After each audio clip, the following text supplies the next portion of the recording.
Welcome to today's podcast where we have some miserable topics for you. I'm going to be honest. The discussion around Nick Chubb no longer being with the Browns is not one that we want to have, but we are going to continue as he makes it official. He is joining the Houston Texans today. He even did a little welcome video that broke my heart. If you missed everything up on the website yesterday and yesterday's podcast, we spent time going through, and at least this was where I was on this, Nick's biggest moments in a Browns uniform, runs I will always remember. I could not bring it to myself to have Jim Donovan be the call on those. It's just too much all at once. So you did get the TV broadcast of those, but if you missed that, go check it out. And then I did put up for the visual side the newsletter yesterday, which is all about Nick Chubb's defining runs, in my opinion, that I will always remember about him. And some good banter about the Ring of Honor and the Browns Legends cycle that they have running through their franchise right now and where Nick falls into that. And we'll discuss a little bit more of that in today's show.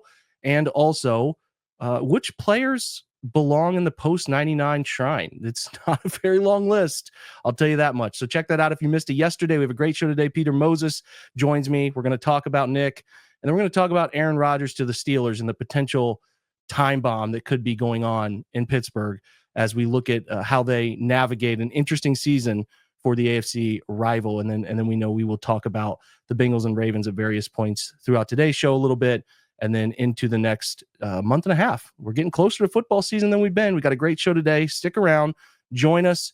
Let's get going. Browns Film Breakdown. Welcome to your Tuesday episode, Browns Film Breakdown. Peter Moses joins me. We have every piece of devastating closure on Nick Chubb I guess we're going to get until we see him in another uniform in full. I mean, we don't know if he's picking 27 or 21 in Houston and leaving that 24 jersey behind. I think Derek Stingley has that jersey, pretty well-known corner there for the Texans. So he's going to have to pick a different one. It's weird. It's awkward. But I tried to yesterday, Peter, put it in the this happens to every running back at some point. Unless you retire early, like Tiki Barber, Barry Sanders. Does every running back get their leg broken by Minkah Fitzpatrick? Is that how you end your NFL career? Not entirely, but they go to other teams and it's not fun. It's not fun. But yeah, that's usually not done in the painful, grueling, and I think downright careless way that Minkah Fitzpatrick handled that Monday Night Football tackle. But here we are. What's your opinion on it? They know what I think. Where are you at on the Nick Chubb is no longer with the Browns? I don't know, reckoning we're having? Because we knew it was coming. It's sad. I do think the fact that everything has been terrible for 2 years, softens the blow a little bit. Like, it just doesn't make sense, even as fan service, to necessarily bring him back. Yes, maybe drafting 2 running backs was overkill, but if you're a fan of this team, you have to, how do I say this lightly, divorce your mind and soul from what they're feeling when you watch them at times to just make it through. You just have to let your, soul leave your body as you experience pain that you didn't think was possible to exist while watching a sporting event that you care about. So in that regard, I honestly haven't really fully processed it, but I do think that the other part of it that sucks is I don't want to root for him. I will root for Nick Chubb. See, I do. I do. That's what's weird. But let me say, I don't want to root for him because I think it will be too painful to see him thrive in any other uniform. So it's selfish. Yeah, it's not about him. I get that. But it is more just like him breaking off a 40-yard run against the Titans that helps them, lock up the 1 seed in this AFC South in week 4. Feels like it's just going to hurt. And it's in a really good position for him too. Like, it's a great fit for him coming off what obviously was going to be a 2-year recovery in the first place. And I'll miss him, and it'll be a long day without him, my friend, but I'll tell him all about it when I see him again. Even that song is a Pittsburgh song. It's a fucking Wiz Khalifa song. We can't catch a fucking break. I don't know what the Machine Gun Kelly version of that is, but I'm Got pretty to sure be it's not Bone good. Thugs, right? We got to get away from Machine Gun Kelly and some fat, I don't know, whatever. But I mean, I'm old, I guess, and I guess some people who listen to this podcast are older, and credit to them for just existing for longer. I've never heard a Machine Gun Kelly song in full in my entire life. I have not either. Not that I'm the best music sample person you can find, but it doesn't do it for me. That's for certain. And he released some pop music here recently, completely changed to that. Was just jarring to see. But here we are, MGK, 5 minutes into the pod. I think I'd rather watch his whole discography, listen to his entire discography, than watch Nick Chubb score 2 touchdowns in a game, flanking CJ Stroud at the goal line. That'll be. I will say this. It's been 2 years since they've had him. So I've kind of like, and I say that loosely because he did play 8 games last year, but that wasn't the guy we knew from 22. And even, the 22 season was an all-pro season. I think he got jobbed on that one. It went to Josh Jacobs, but I thought his year was immensely better. He was second team all-pro, so take that for whatever it's worth. But like the 23 season start, he was just as dynamic. And that Pittsburgh game where he ruins his knee, or his knee is ruined by somebody else, I should be careful with that. He was great. He was electric. He was still doing it at a high level. But then they lose him for all of 23. So to me, they didn't have that version in 24. It's hard. Like, this isn't goodbye to Nick Chubb, because I feel like we've already been in the goodbye. Like, he hasn't been an active part of our Browns life. Now, it was cool when he came to games in 23, both the time he appeared there with the crutches and then the time he was moving a little better at the end of the year, where I think he did the guitar smash thing or whatever. But like, again, we thought 24, he would be kind of like, is he ready at the beginning of the year? Okay, he's not ready at the beginning of the year. Is he ready 4 games in? All right, it's 8 games in. He's ready. But you're watching it and you're like, oh gosh, like, this is not how I remember it. Even if there are little moments of it here and there, it's not how you remember it. And largely because the offense, I was about to say, how much of that is different. also the Ken Dorsey?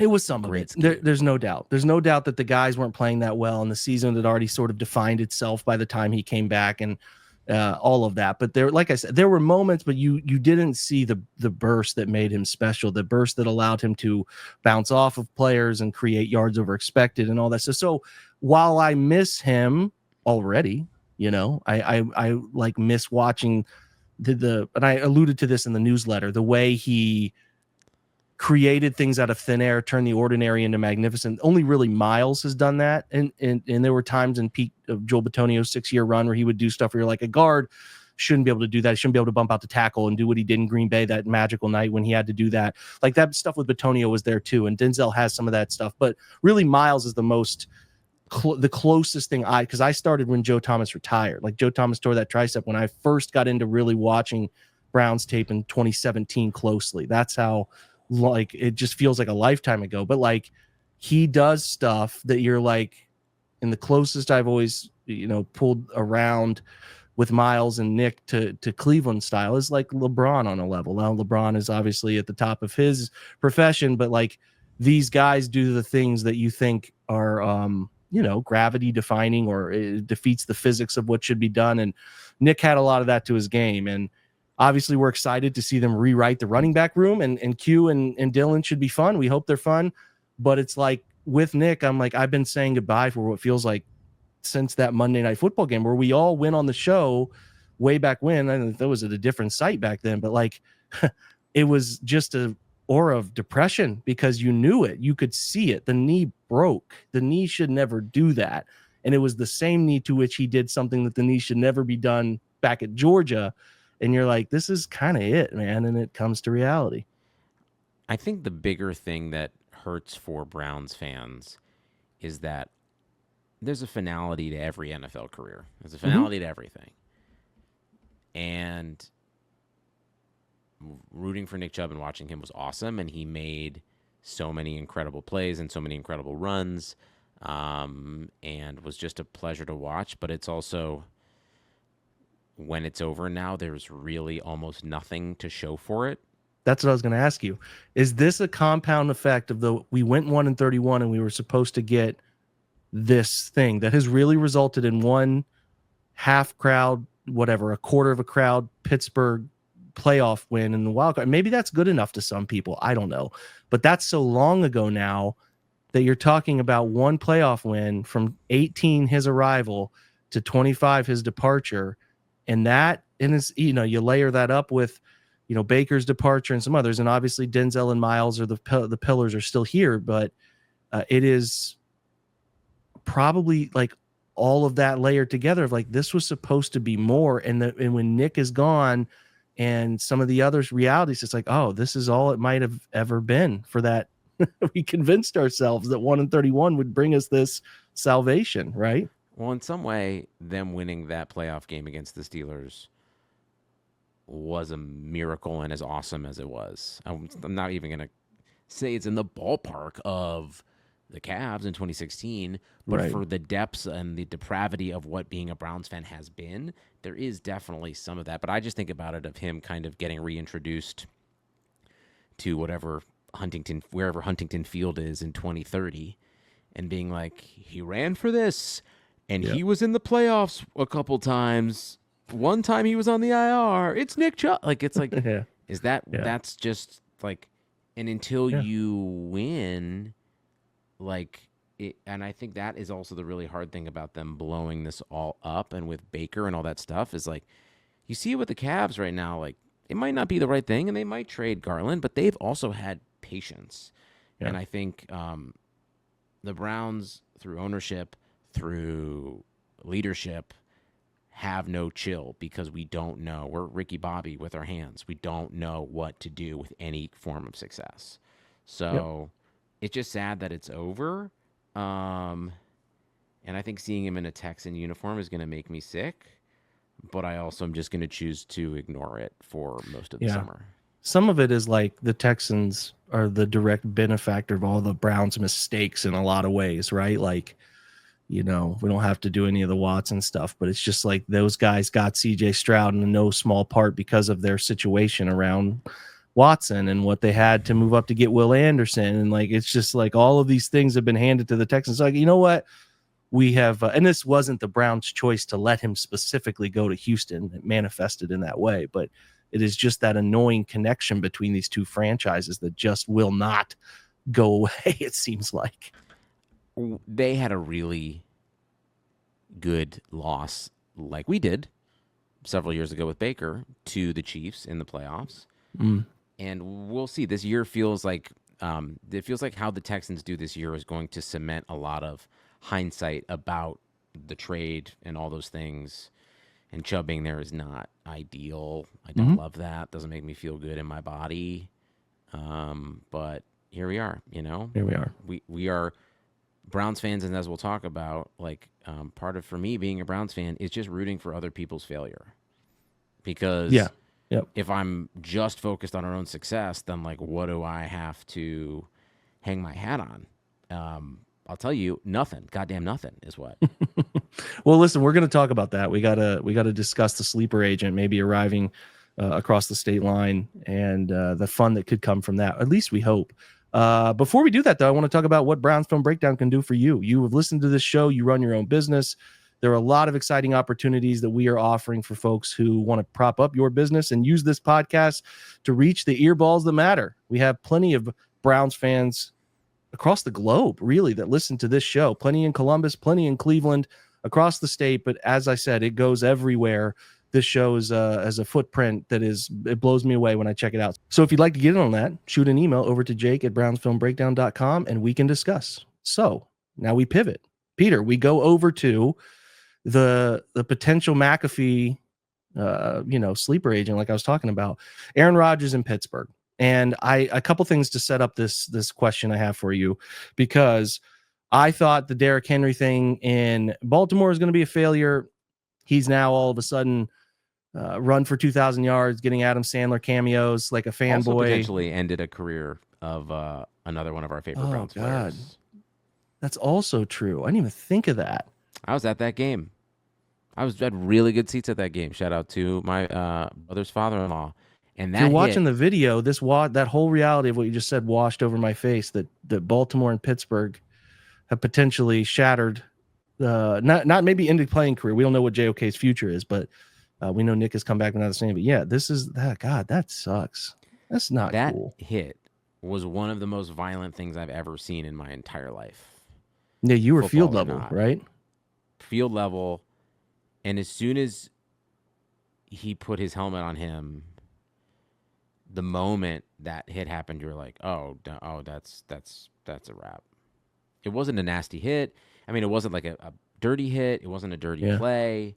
Yeah. But it was He just just landed awkwardly too. Like Derek uh, landed on top of him and all that, if I recall. I need to watch it again. From what I The remember, TV broadcast made like no big deal about it. It was not even it was a hand waving thing. It was so weird. It was also kind of a little like that in the stadium too, just because the vibes were so good because it was like one of the only games they won all year. Right. But I remember it as even more so before he hit the ground. It was like one of those things where you were like, you could hear the crunch of his spine from the hit itself. Yeah, we've never talked about this on this show. Maybe you talked about it with someone else when you came back, but we didn't have that banter. Yeah, that was not great. That was not ideal. But yeah, anyways, Aaron Rodgers. The pivot off what the Ravens and Steelers are doing to the Browns. So I will say this, that ruined, couldn't be more wrong. And I feel like we go back through the last 3 years of me talking about the division. I think the only team that I have propped up is the Bengals against the Steelers. I thought, but this keeps happening. They keep starting Duck Hodges or Mason Rudolph or Kenny Pickett. Shaking my head violently on that. And then like they keep finding these quarterbacks for cheap. Kenny Pickett wasn't cheap relative, but these bad ones, and they still find a way to get to 8-9, 9-8, or 9-7 all those years, whatever, or 8-8. And I know their fan base is annoyed with it. That's like first world problem stuff. But like, I just continue to find myself infuriated with these guys finding ways around bad quarterback play. And Russell Wilson statistically was fine, actually an upgrade for them last year compared to what they dealt with the years before with Kenny, and then obviously Mason, and before that, like I said, the late corpse of Roethlisberger and Hodges, who would step in for him or whatever. But like, they find ways around this stuff, and I want to believe that Aaron Rodgers is the ultimate teardown machine here, that his chaos, his selfishness, his aura, all of it can finally be the undoing. And you want to convince me that's true. I think that's the belief here. First of all, I want to say about the Steelers, while it feels like they have always stood over us in the division, in the standings, we are, as Browns fans and a team, an exceptionally low bar. So just because you haven't thought about them being meddling, it's just from maybe your vantage point of being on the ground and looking up at them. Because everybody else is like, well, the Steelers haven't won a playoff game since 2016. So, like, I don't know. Is that better? Is it better to kind of have the hope of always being disappointed by you should be competing for a Super Bowl, but you actually never have actually come close in any legitimate way for a decade, but you kind of have the illusion of, and maybe for us where we sit, sure, we'd love to know what that feels like. Please. Oh, we're just stuck winning 9 games every year? Sign me all the way up. But also in some way, in the same way we talked about Chubb, or maybe what it'll feel like when Miles retires, like, what has Cam Hayward or TJ Watt accomplished in their career other like in the big picture? Nothing altogether more meaningful. You're right.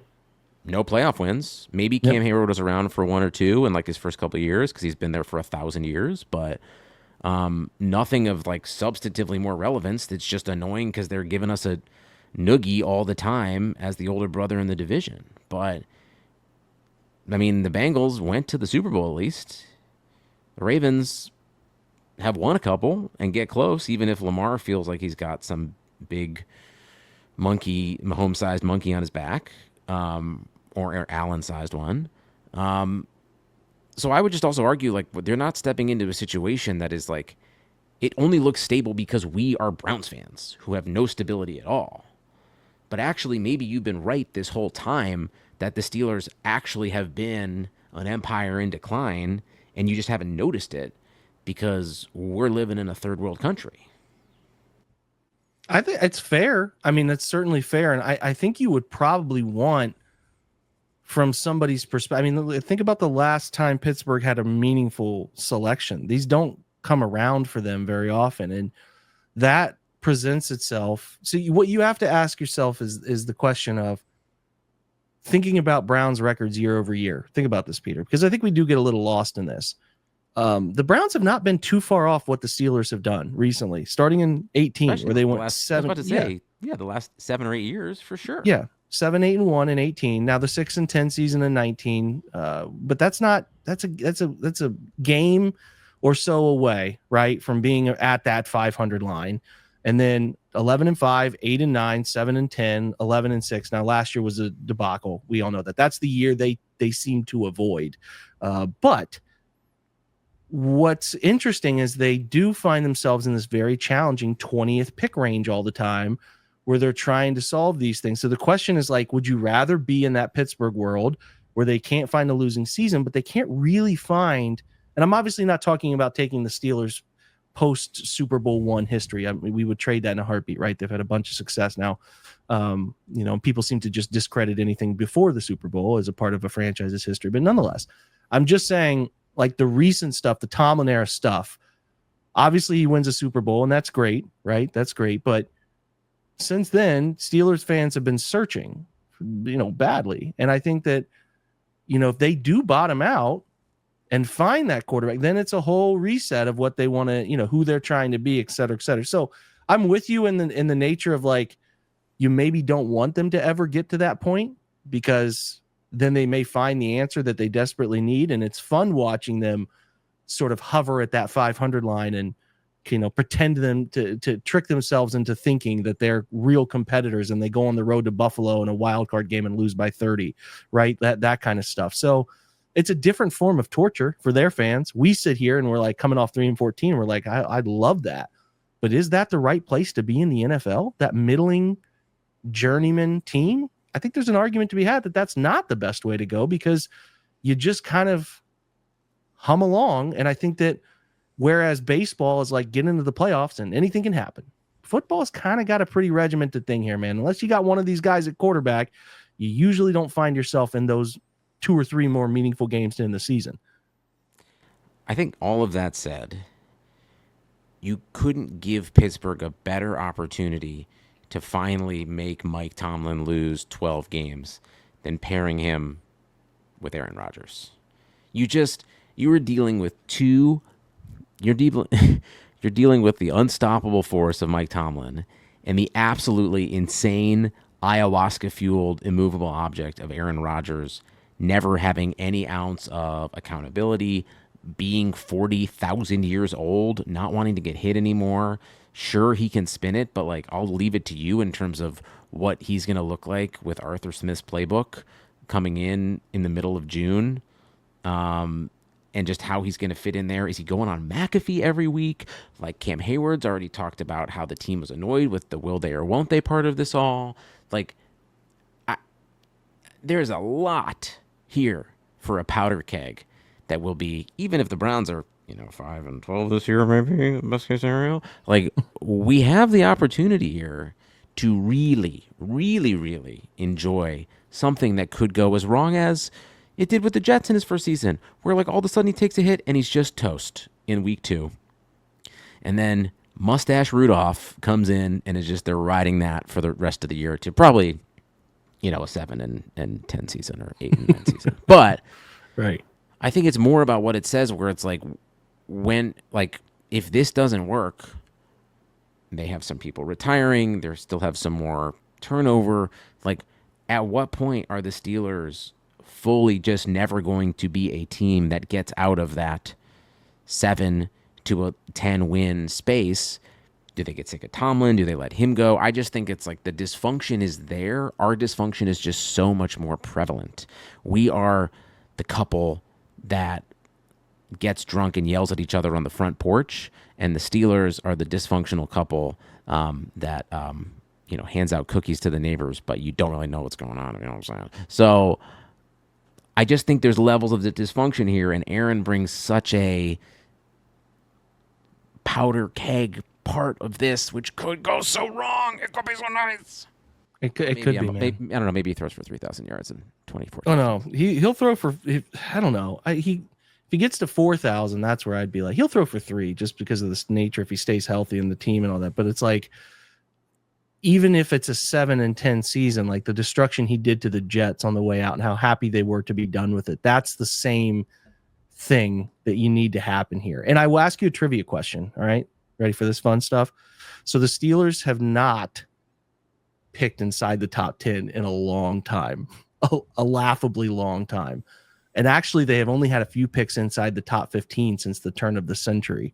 So they moved up to 10 in 2019. They moved up. That's not the pick they had. They moved up. Big mistake. They took Devin Bush, who's floating around Berea, to see if he makes the roster this year. But that's the last top 10 pick that they have had in a substantial amount of time. Now they picked 14th. Yeah, right. Broderick Jones. They took 14th back in 2023, but I don't recall if they moved up or not, but I don't think they did. But anyway, they haven't picked inside the top 15 any other year except for 2 years. In 2007, Lawrence Timmons. And then in, I think, 2011 or 2012, let me make sure I got the year right here. 2014, they took Ryan Shazier 15th overall. They have had one selection inside the top 10 since the turn of the decade. Can you name who it is? It's not. He was picked 11th. Oh, okay. He was 11th overall that year. So even then, when they found their quarterback, they had to get their highest pick. But the pick was 8th overall, and the year was 2000. 2000? 2000 on the dot. Wide receiver. Hines Ward? Plaxico Burress. Wow. Was the last top 10 selection. Yeah, Hines Ward was like a converted. Wow. And I'm scrolling backward now, 98, 97, 95. I don't see the trivia question of all trivia questions. I'm back to 92. They picked 11th, 15th. I mean, here it is. 1989 is the last time the Steelers. So this is the trivia question for you, for your friends or whatever. You would say 2 franchises are intertwined here. One hasn't won the AFC North since 1989, and one hasn't had a top 10 pick since 1989. Right? They've had 2 top 10 picks. Let me say that. So that's insane. So that just, again, the culture of the Steelers, we're not pro Steelers on this podcast quite clearly, but when you're saying, like, are they going to bottom out? The discussion is different because they just really don't have it in them somehow to really have a 3-14 season. So, and even if you were to be like, well, Rodgers could get hurt and they would blow up. No, they would have Mason Rudolph, who they've done this sort of nonsense with before. So the way that it works, though, is that Rodgers keeps them the same Russell Wilson middling tier and ultimately maybe leaves a few chaos grenades behind where the dysfunction of it all makes the guys who are, bleeding those colors hate what they chose to do there. It does feel very Jesse Pinkman screaming he can't keep getting away with this. Yeah. But I do feel like they have to. It's been 40 years. They have to have a bad season. They just have to. Why can't they just have bad injury luck like everyone else in the world? It's I think this is the best opportunity. This is the best opportunity for the Steelers to draft in the top 10 with Aaron Rodgers for sure. I just the amount of he might join RFK's new vaccine advisory council next week. You don't know what this guy brings to the table. If there's anyone to do it, it feels like he is the person to do it. And I know that people are saying he still has some zip on the ball or he's shown some good things here and there. But the man actually hasn't been relevant for a consistent season of football in now probably going on 4 years. All right, another one for you. I'm with you on Rodgers. We'll see. This is what's most annoying about this division, and I think it does get lost in the shuffle of if the Browns were in the AFC South, how different this would have gone for 26 years, right? The Ravens are like the little brother of Pittsburgh with this stuff. And it should, the thing that irks me the most is I should hate the Ravens more. And I know a lot of you who are, fully adult realized when that move happened, hate them more than anything. I wasn't. I didn't understand it. I was 6 and I don't hate them, and I should hate them more. But like, especially this current version with a guy like Lamar, who I really enjoy everything about him. But the thing that irks me about the Ravens more than anything, Peter, is that they should be the Browns. It should have never turned into this. Well, post 1999 Browns X, Y, and Z happened. It should be that's who they are. And that's the part that is so, because they didn't skip a beat. They took everything with them outside of the history and the name. So it's not like they had an expansion draft over there or anything. They just pushed play and started to go. But the question is, Peter, like, okay, they take Jonathan Ogden, 4th overall in 96, the Browns pick. The next year they take Peter frickin' Boulware. And that's the same draft they also got Ray Lewis at 26, by the way. They take Peter Boulware, 4th overall the next year. And then they have one other top 10 pick from the year 2000. And it's ironically in the year 2000 that they have this top 10 pick. They had one other one. So year 2000 hits, right? The Steelers only had one top 10 pick. The Ravens have 2. The first one is in 2000, picked 5th overall. Do you have any idea who that might be? Running back out of Tennessee. Jamal Lewis? It's Jamal Lewis, who turns in a pretty good career for them, ends up running for over 10,000 yards in his career. We love Nick. I think Nick is elite, and I think he's great. Nick has run for like 6,800 yards. He's got to find 4,000 more career yards to be Jamal Lewis's career. Just some perspective for you there. But then they draft Todd Heap the next year. Then they draft Ed Reed the next year. 24th overall. Were we going to do a fun pod? Listen, I'm just going through this. Terrell Suggs is the next. So think about that 4-year run. Don't we want people to like us? Don't we want people to join Browns Film Breakdown? Do we want to sound like this? Is this what we want? Nada, 2006. All right, so listen, I'm just talking about like how the perspective. This is a Tuesday therapy session. Like the perspective of, do you know the only other top 10 pick the Ravens have made outside of 2000, so from 2001 to 2025? The number of top 10 picks is 1. Now, they've had some guys pick 10th, so it's, to be fair, they're right on the fringe. Terrell Suggs was the 10th pick. He turned out okay. Among it, but that again, this should have still been the Browns. That's the part that I hate the most. I could have found a way to like Ray Lewis, right? I could have figured it out. But I just am like mystified. Do you know who it is? They took him 6th overall in 2016. 2016. Offense or defense? He is an offensive lineman. Orlando Brown Jr. I think you would have to go back a significant. Oh, you're talking about the Oklahoma kid. No, he was selected much later in the draft, tested terribly. So they came off of a 5-11 season. Who could have?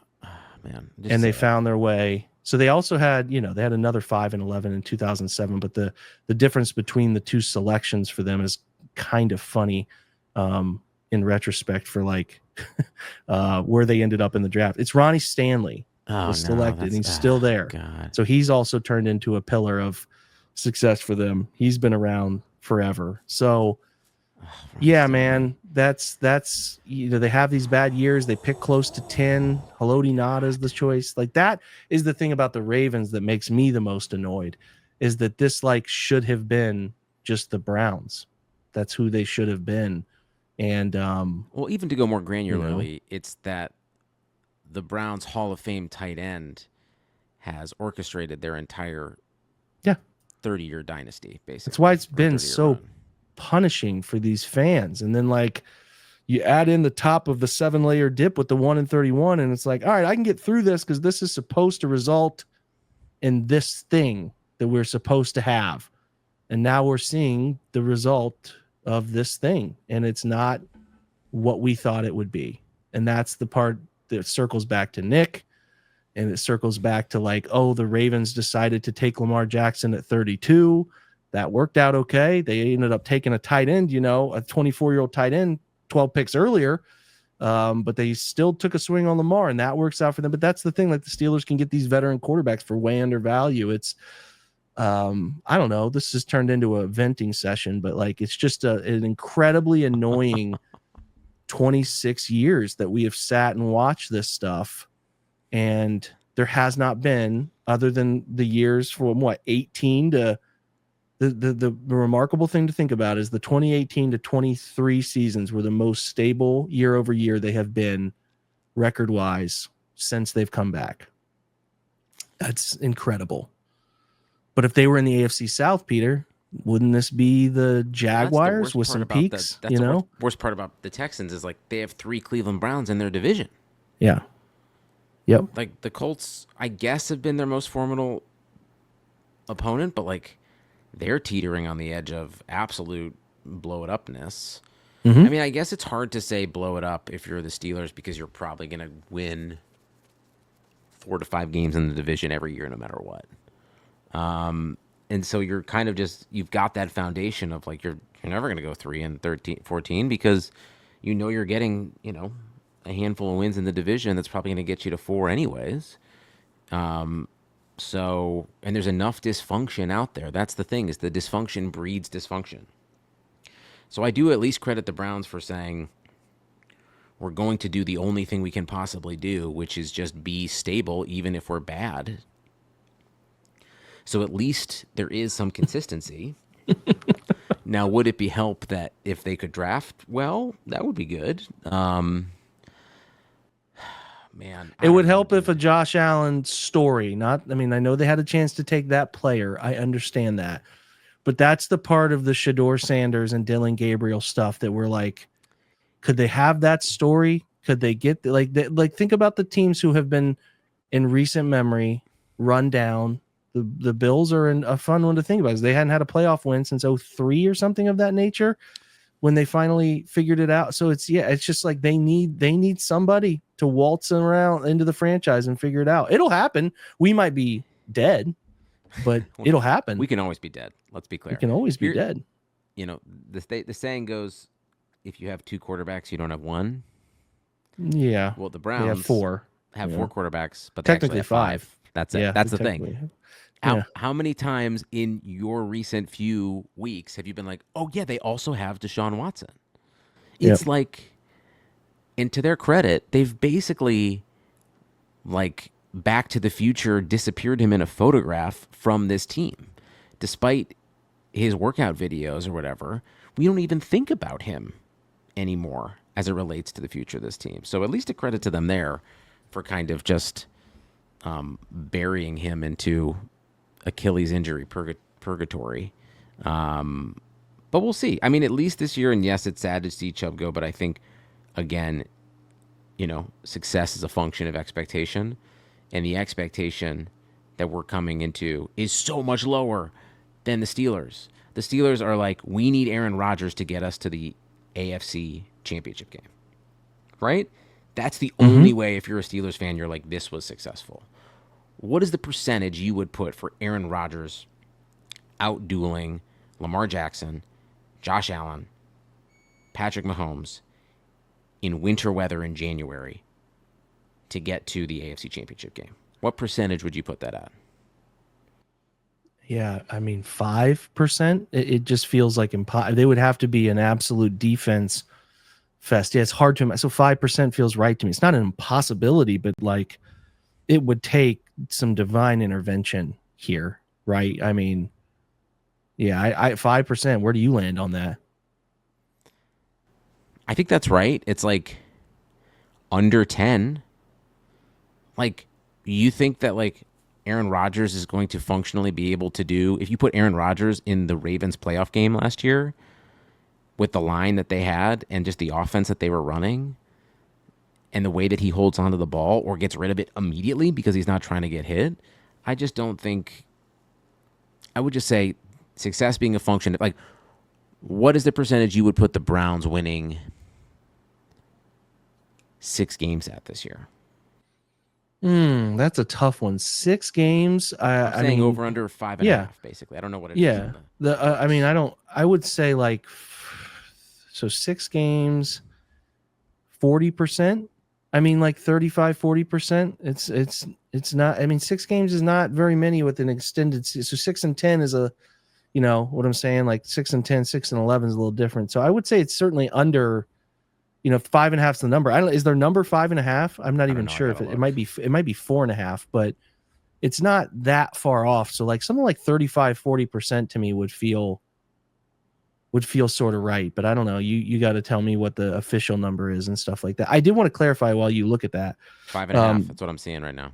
Okay, so yeah, it's yeah, that 40% number probably feels right.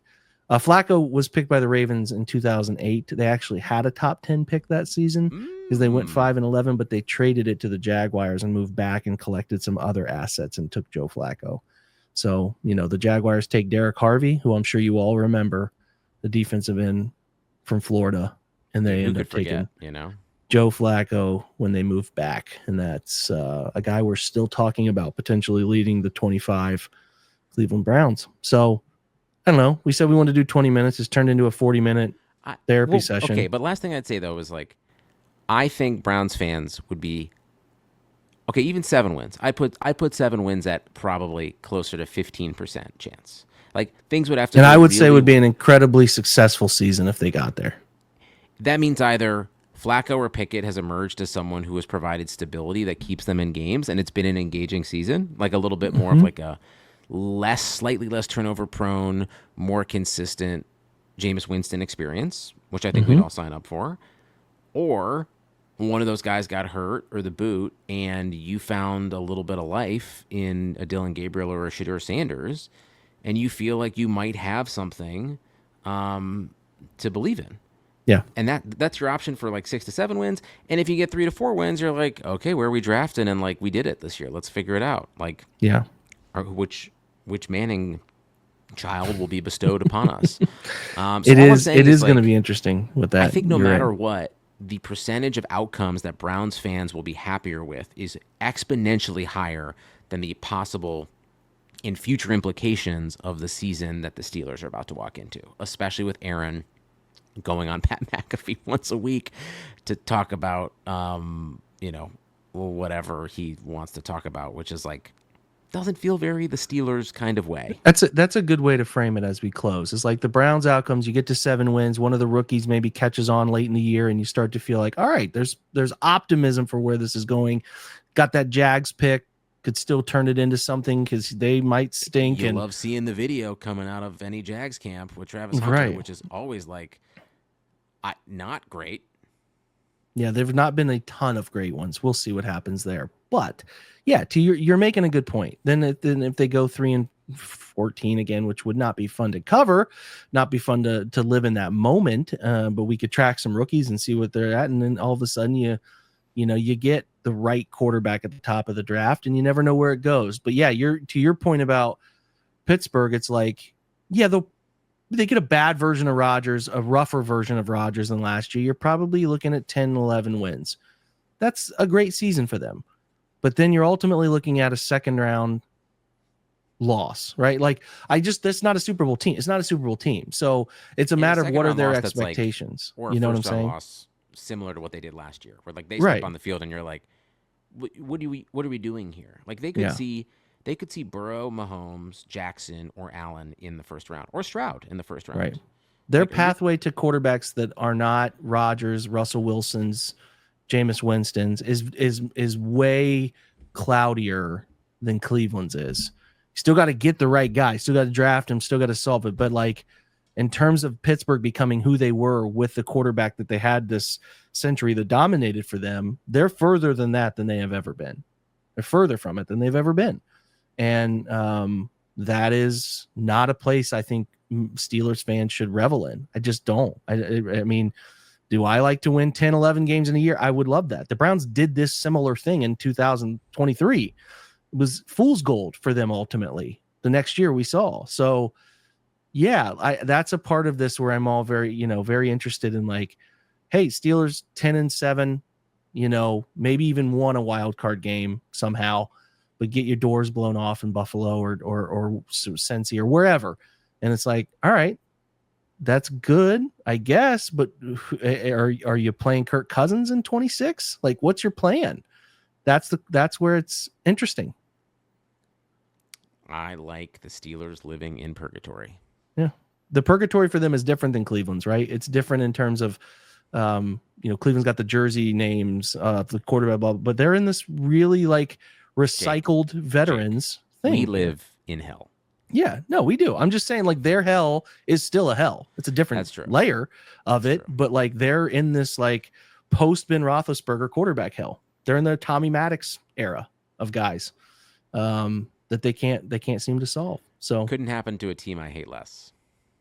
Yeah, I cannot.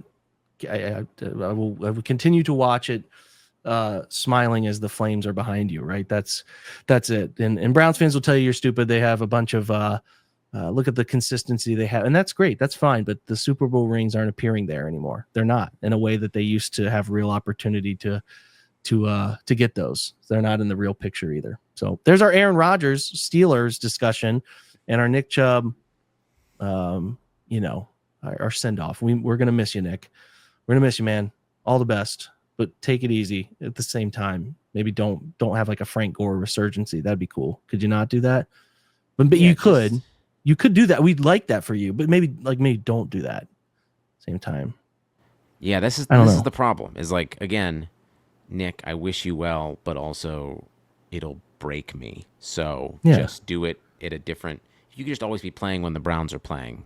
That would be helpful. That's the key to it all. I don't want to watch it or like have to watch it. I don't want you around any fantasy relevancy either. I don't want to think about drafting you. I don't want like any Lisa Salters like sideline story about his comeback. And they play the Texans in 26, so if he's still there another year, they'll have to play against him, which will be all sorts of like, repugnant.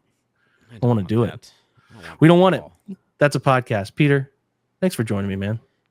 Anytime, dude. All right. That's it for us. We'll check in. We got a newsletter up for you in the coming hours. That'll be available. Scope that out. And we have a Shador Sanders visitor finally going to join us. So we'll get some Colorado perspective from a beat writer closer to their world. So keep an eye out for that. Otherwise, as we get this soft yet beautiful melody underneath our sign off, we'll be back tomorrow. And we say the singing's getting worse as the levels go higher. Whoa. All right, go Browns. We'll see you.